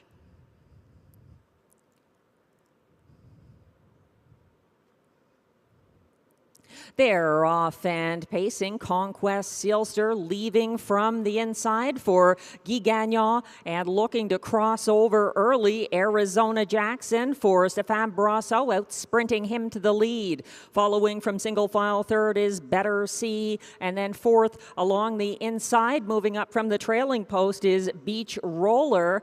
Following him from fifth early is Braxton's Boy. They're competing to get to that opening quarter of 27-3. Conquest Sealster not liking to sit the pocket. He's back on the lead and controlling things for Guy Gagnon. Sitting second is Arizona Jackson. Third, Better See. Here's a first over move into fourth from No Fool McKinley. Second over now in sixth and gaining ground. That's Max Patrick following the cover around the second turn. Caught in now in seventh. That is Braxton's Boy getting shuffled back to his outside, advancing third over. That's Jayport Lexus. At the back of this field is LaBarbe. They went to the half in 58 flat. They're getting stretched out here. Conquest Sealster leading by 2 over Arizona Jackson. Now sitting third on the inside. No Fool McKinley found position along the pylons. Dropping back, gapping now in fourth is Better C. They went by 3/4 in 1:25 and 3. The backfield is gearing up here. A 3-wide move for Jayport Lexus coming from further back. Down the stretch, though, Conquest Sealster is all in with a 3-length advantage, and that's only widening in the shadow of the wire. Conquest Sealster gets his revenge. Finishing second was Arizona Jackson. Third, that was No Fool McKinley. 1:54 and 3.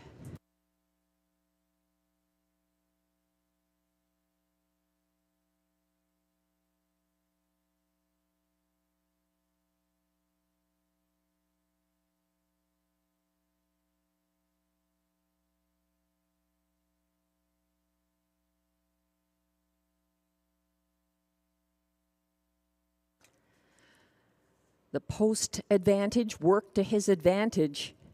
Conquest Sealster. A beaten favorite last Sunday, a winning favorite tonight in going away style. Arizona Jackson, a good second in this 1:54 and 3 victory by Conquest Sealster.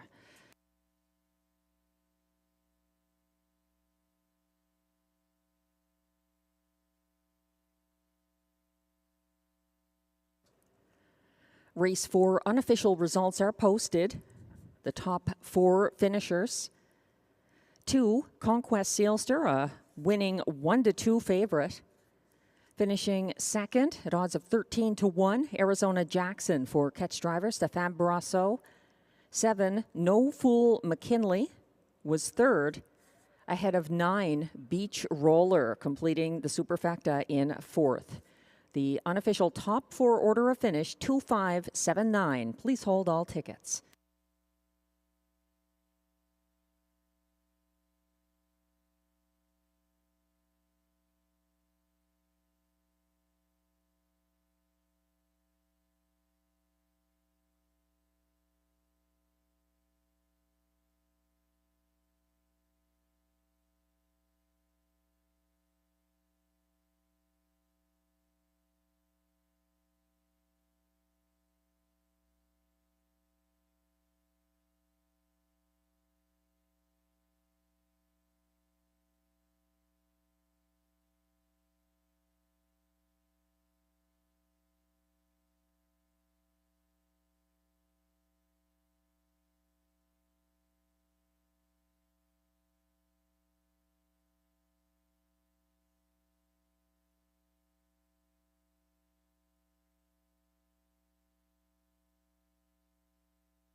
Now coming back to the Rideau Carleton Winner's Circle.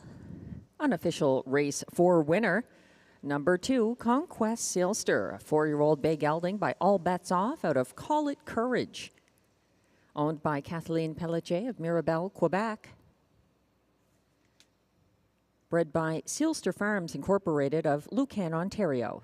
Trained and driven by Guy Gagnon. That's seasonal win number 6. 1:54 and 3 for Conquest Sealster.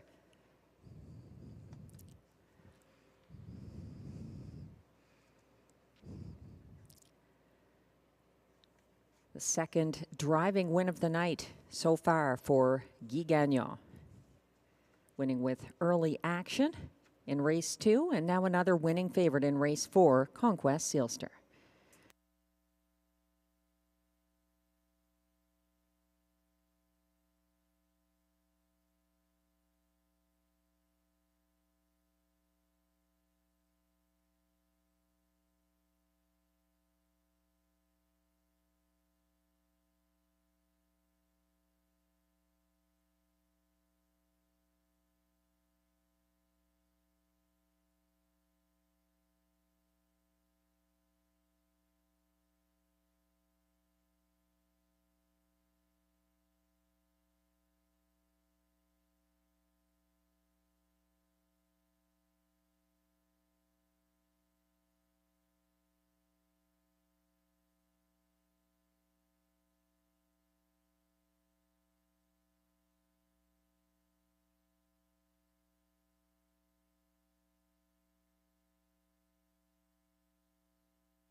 Race 4 results are now official.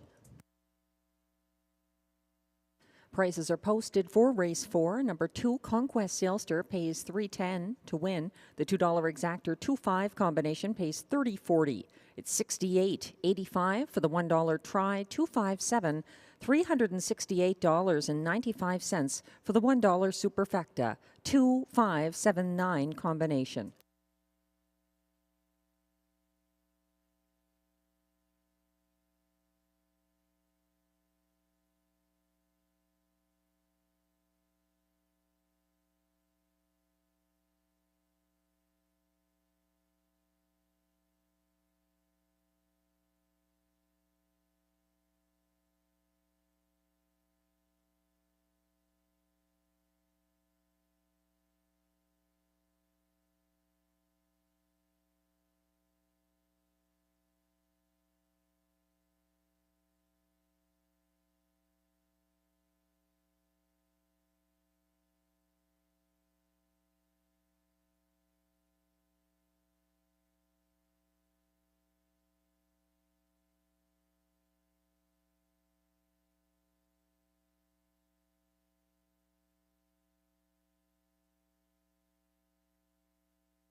The race 4 rundown is now on your screens. Number 1, Better C, finished 5th. 2, Conquest Sailster, the 1-2 winning favorite for Guy Gagnon. 3, Max Patrick, finished 9th. 4, Braxton's Boy was 6th. 5, Arizona Jackson, finished 2nd. 6, J-Port Lexus was 8th. 7, No Fool McKinley, 3rd. 8, La Barbe was 7th. And 9, Beach Roller, 4th. From the top down, your program should read 519-628-374. The fractions were 27 and 3 to the quarter, 58 flat at the half, 125 and 3 at 3/4, 154 and 3, the winning mile for Conquest Sailster.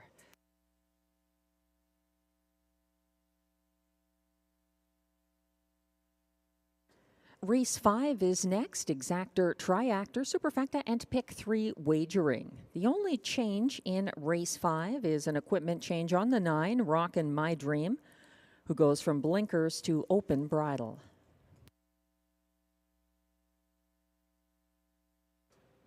Early support for the 3. Real Rubies at play here, my top selection as well.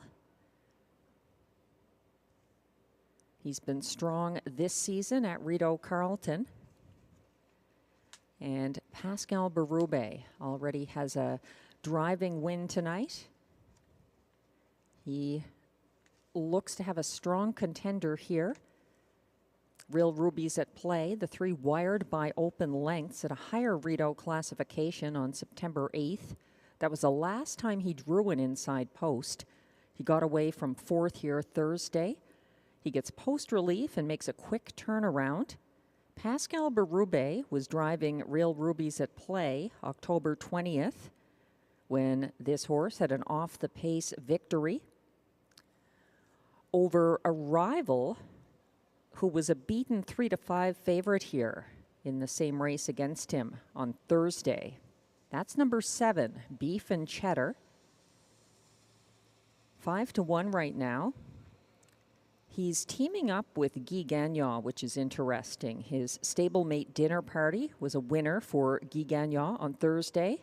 Beef and Cheddar making a quick turnaround, and now Guy Gagnon is driving him from post 7. That beaten 3-5 favorite, Beef and Cheddar, making a quick turnaround. He's got some class relief, an unhelpful post position.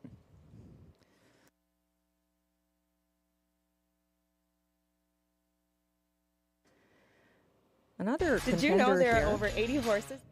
we'll talk about is the 2, Always Your Way, who was second over from 4th on the backstretch last Sunday, chasing Make It Come True on the final turn. If he stalks closely, I think he could surprise. That's the 2, Always Your Way.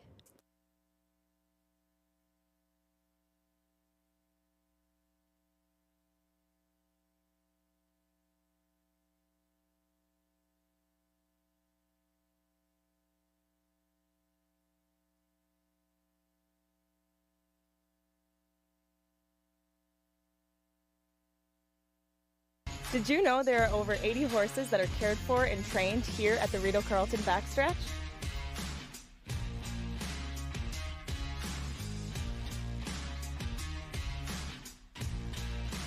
No live races? We still got you covered. Watch and wager on races all across North America 7 days a week.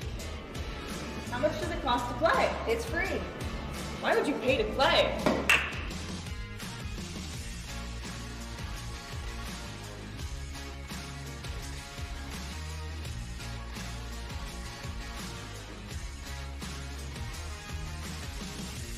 Enjoy all your favorite comfort foods without missing a race. Open 7 days a week. Horse racing at Rideau Carleton. So much more than live.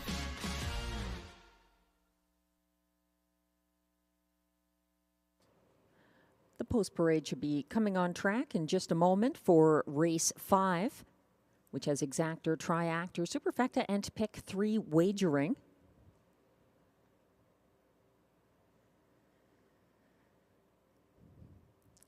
My pick 4 ticket is moving on, thanks to the favorite, number 2, Conquest Sailster, winning for Guy Gagnon last race.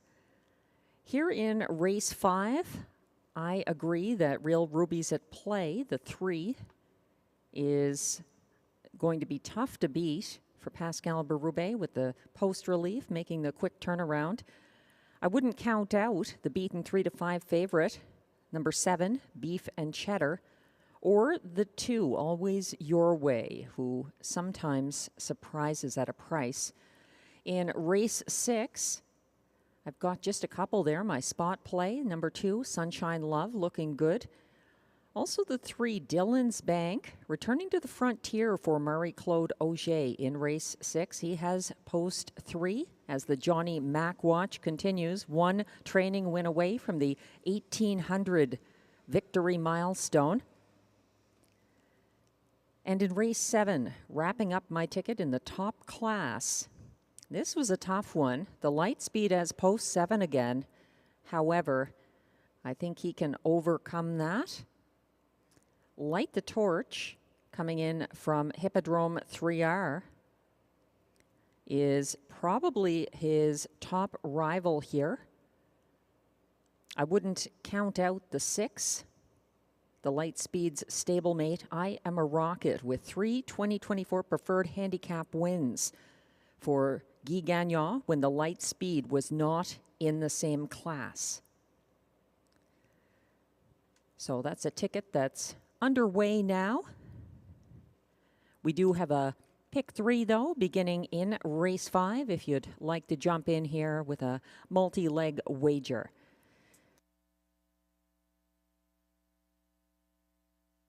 Glenn Pearson looking to the 25-1 second tier starter, number 9, Rockin' My Dream, who I'm using for 4th in my ticket. We'll discuss him a little bit later. Glenn does have the current even money favorite and my top choice here, number 3, Real Rubies at Play, in his ticket. Glenn using Real Rubies at Play in the place spot. He and I agree. Always Your Way from post 2. Looks like a good horse to round out the triactor. Glenn is going out to the 6, Sunny Bow in 4th. There is superfacto wagering here, so ignore the 5th choice horse, just the top 4 this race. My 4th choice is Glenn's top selection this race. That's the 9, Rockin' My Dream, who got stretched out making front here Sunday. He was cleared by Sunny Bow past the quarter, then caught in and shuffled back at 3/4. Now he has the 2nd tier and an equipment change, going from blinkers to open bridle. Robert Shepard staying with the 9, Rockin' My Dream, 25-1 at the moment. The Pacers are coming from the paddock, approaching the track for the Race 5 Post Parade.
The Race 5 Pacers are now coming on track for the Post Parade.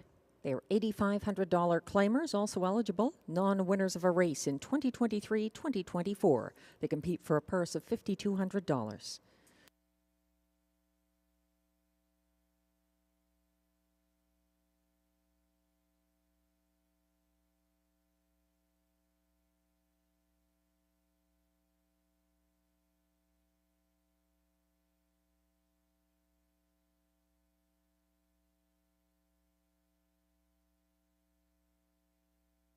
Leading the Post Parade, number 1, Giddy Up Max, is owned by David Shea, trained by Vic Putty, and driven by William Waugh.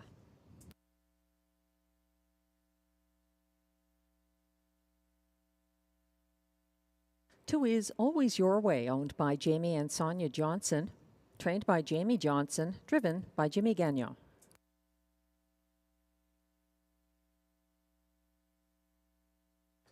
3, Real Rubies at Play, is the current 4-5 favorite. He is owned and trained by Michel Legacy and driven by Pascal Berube.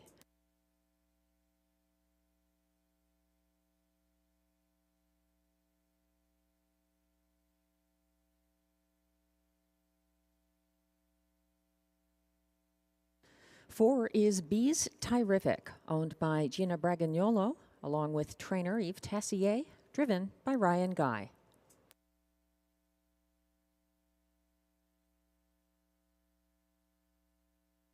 5 is The Dog in the Fight, owned, trained, and driven by Jason Gilchrist.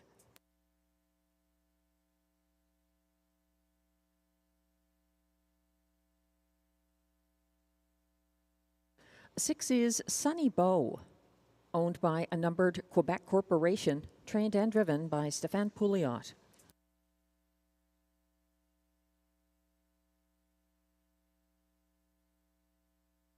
Seven is Beef and Cheddar, owned by Jamie Copley, Kimberly Eaton, Darren Tingley, and Dwayne Tingley. Trained by Mandy Archer, driven by Guy Gagnon.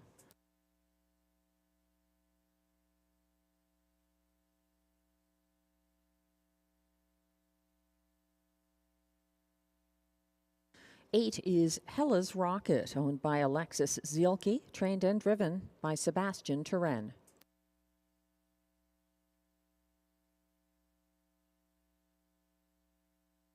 And from trailing post 9, it's Rockin' My Dream, owned and trained by Alain Martin, driven by Robert Shepard. Note the bridle change on the 9, Rockin' My Dream, going from blinkers to open bridle.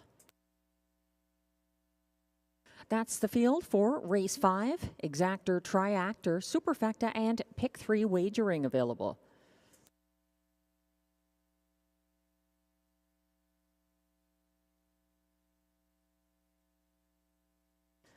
Glenn Pearson's top selection here was the 9, Rockin' My Dream, 25-1.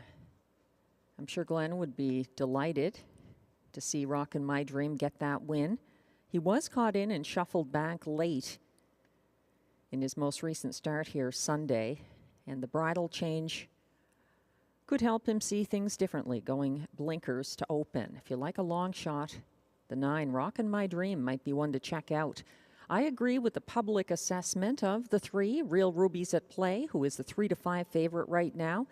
As mentioned, he did wire by open lengths at a higher Rideau Carleton classification on September 8th. That's the last time he drew an inside post here.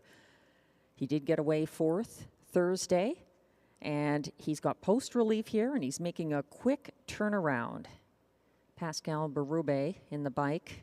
Once again, he won with this horse from off the pace October 20th over Beef and Cheddar at Rideau Carleton. Real Ruby's at Play had the 8-hole on Thursday with his owner-trainer in the bike, Michel Legasse. He held on for show behind Dinner Party and Beef and Cheddar. No Dinner Party in the field. He was the winner that race, and now his driver, Guy Gagnon, is driving the Mandy Archer stablemate of Dinner Party. Number 7, Beef and Cheddar, 7-2 right now. Getting that driver change from Robert Shepard to Guy Gagnon. Robert Shepard is staying loyal to the 9, Rockin' My Dream.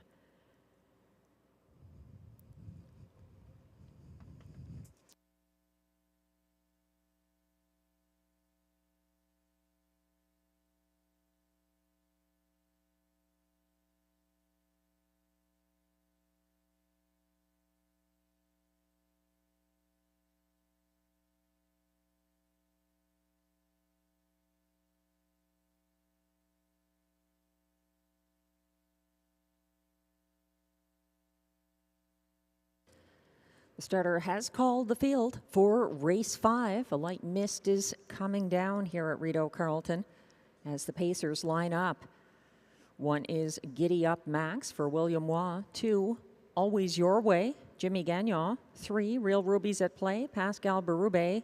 4, Bees Terrific, Ryan Guy.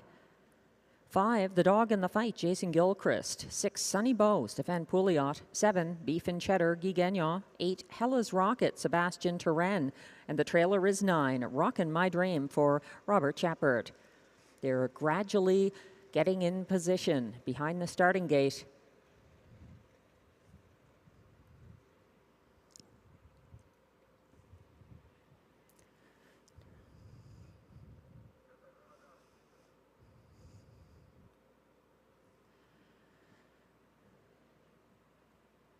They're turning on to the backstretch, approaching the start of race 5. They're all lined up with 1 behind. They're off and pacing. Beef and Cheddar is leaving from post 7 for Guy Gagnon. He's out there out sprinting the also fast leaving Real Rubies at Play. The Chestnut now sits the pocket as it's Bees Terrific advancing uncovered into second on the outside of leader Beef and Cheddar. Following them from fourth, Always Your Way, headed to the opening quarter. That's a 45-1 long shot out to challenge and steal the lead, 27-3, and now he's got a rival to his outside. Real Rubies at Play isn't playing, neither is Pascal Berube, as that one stretches out to clear. Bees Terrific sitting third now. Beef and Cheddar ahead of fourth place. Always Your Way in fifth along the cones. That's Giddy Up Max as they head around the second turn and reach the half. Here comes a first over move now out of a sixth. The dog in the fight getting underway for Jason Gilchrist. 55-4, the clocking to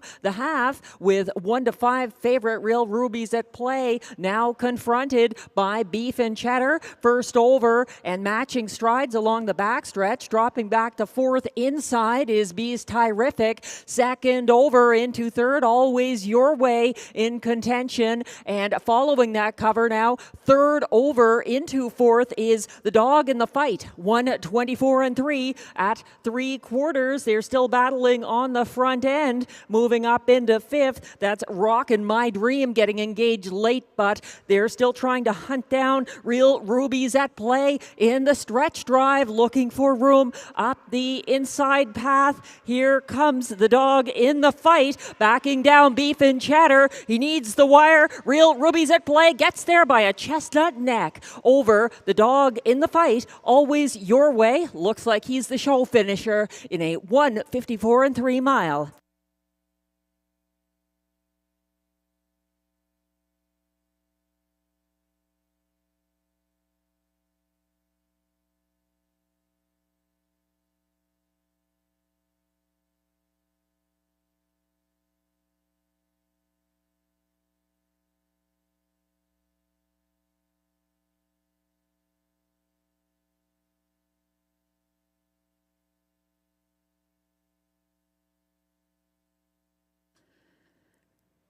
Real Rubies at Play and Pascal Berube hold off the fast closing Always Your Way on the inside and the dog in the fight on the outside in a 1:54-3 victory.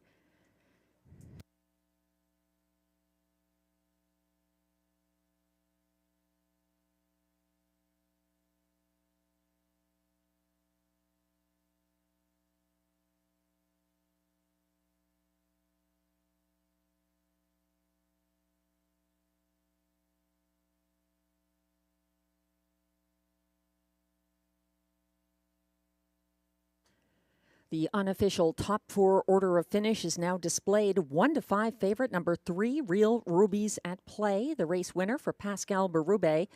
Second, at odds of 14-1, number 5, The Dog in the Fight, ahead of 2, Always Your Way, who was third. Completing the superfecta, number 7, Beef and Cheddar, fourth. The unofficial top four order of finish, 3-5-2-7. Please hold all tickets.